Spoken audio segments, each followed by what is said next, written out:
In this video, we're going to solve right triangles from 7.1. We'll be using trigonometry to do this, using the SOHCAHTOA definitions of trigonometric functions as well as the Pythagorean theorem.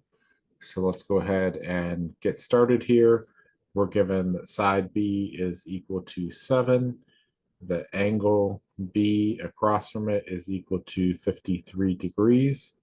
And we want to find sides AC and angle A. Well, angle A is going to be the easiest thing here for us to find because 53 plus what is 90? So 90 minus 53 is 37 degrees. It has to be because we know the 90-degree angle there.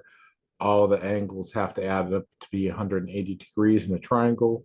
90 degrees is used up already, so the other two angles have to add to be 90 degrees. They have to be complementary. So 90 minus 53 is 37. So now that we know all the angle measurements, we can use trig here, and we can find the sides that are missing. Let's go ahead and make sure that we're in degree mode since our measurements are in degrees.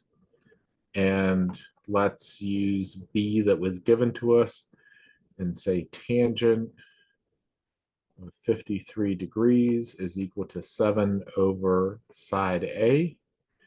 And so A is going to be equal to 7 divided by the tangent of 53 degrees. We're going to round to the nearest hundredth as needed. 7 divided by tan of 53 is going to be 5.27 for A. This is an approximation.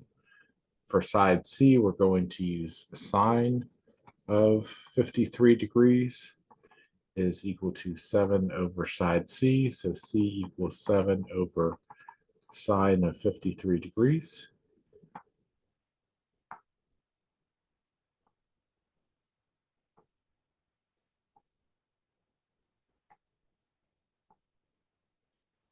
And that's going to be 8.76 when we round to the nearest hundredth.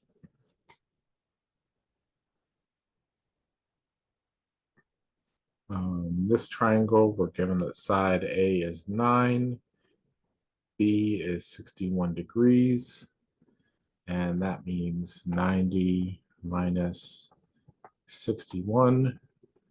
We have exactly 29 degrees for angle A.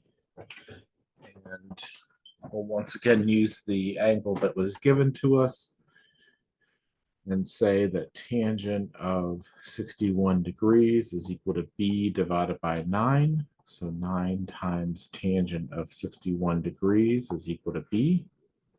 9 tangent of 61. We're going to round to the nearest hundredth.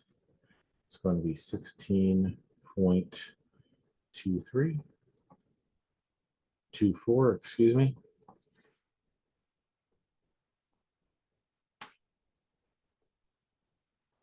And C is going to be defined by cosine of 61 degrees is equal to 9 over C. So C is equal to 9 divided by cosine of 61 degrees.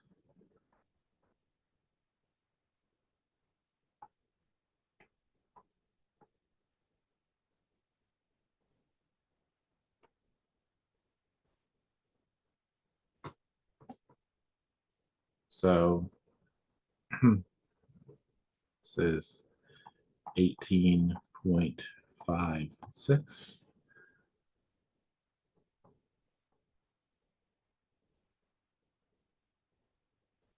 Moving on to number 3, side C is 7, angle B is 40, meaning that angle A is 50. Let's find side A and side B. So sine of 40 degrees is equal to b over 7. So 7 sine of 40 degrees is b.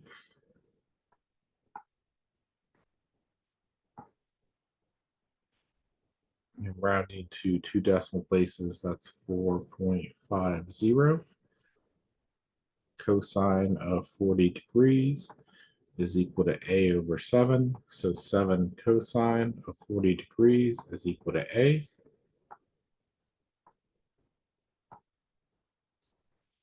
I get 5.36.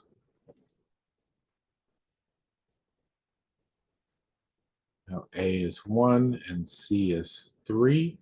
So by the Pythagorean theorem, 1 squared plus b squared is equal to 3 squared. B squared is equal to 9 minus 1 is equal to 8.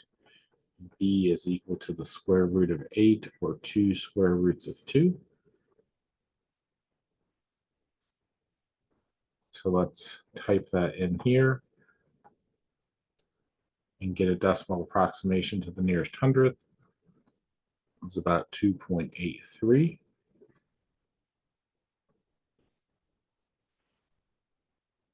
Now we're going to probably use tangent is probably the best way to find, actually let's use the two sides that were given to us. So cosine of b is equal to 1 over 3. So b is going to be inverse cosine of 1/3. Seems like a good way to find that angle to me. And the nearest tenth is going to be, b is 70.5. 90 minus 70.5 is going to give us 19.5 for A. If you would like to actually work that out, that sine of A is equal to 1/3. So A is equal to arc sine of 1/3.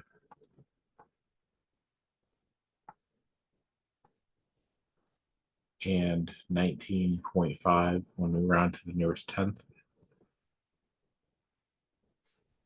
Now we're going to draw our own triangle here. That says that there's a hypotenuse, which means that it's a right triangle here. So the length there is 5. One of the angles is 32. Let's say that one is 32. And so 90 minus 32 is 58 up here for the other one. And we want to find sides A and B. So the shorter leg, A, across from the smaller angle here, is going to be given by sine of 32 degrees is equal to A over 5. So 5 sine of 32 degrees is equal to A.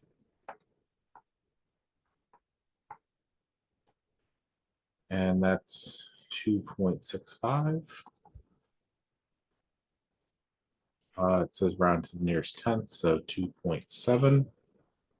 No, 2.6 because it's 2.64. Right?